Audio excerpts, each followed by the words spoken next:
ভারতের তামিলনাড়ুর রাজনীতিতে তৈরি হয়েছে নতুন নাটকীয়তা।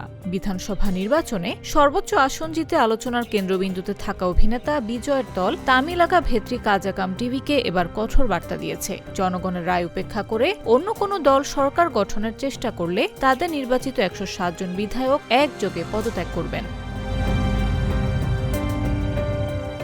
এই ঘোষণার পর থেকেই তামিলনাড়ুর রাজনৈতিক অঙ্গনে তৈরি হয়েছে তীব্র হিসাব নিকাশ। ২৩৪ সদস্যের বিধানসভায় সরকার গঠনের জন্য প্রয়োজন ১১৮ আসন, কিন্তু টিভিকের হাতে রয়েছে ১৬০টি আসন, অর্থাৎ ক্ষমতার দরজা থেকে মাত্র ১১ আসন দূরে দাঁড়িয়ে বিজয়ের দল। তবে রাজ্যপাল রাজেন্দ্র বিশ্বনাথ আর্লেকার স্পষ্ট জানিয়ে দিয়েছেন, সংখ্যাগরিষ্ঠতার প্রমাণ ছাড়া সরকার গঠনের অনুমতি দেয়া হবে না। আর এই অবস্থানে জটিল হয়ে উঠেছে পুরো সমীকরণ।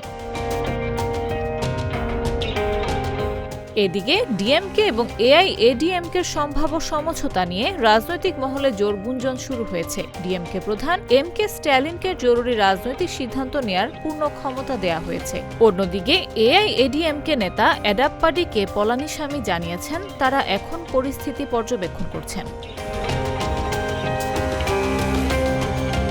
এখন প্রশ্ন হলো, তামিলনাড়ুতে সরকার গড়বে কে? সুপারস্টার থালাপতি বিজয়ের দল, নাকি পর্দার আড়ালে তৈরি হচ্ছে নতুন কোনো জোট?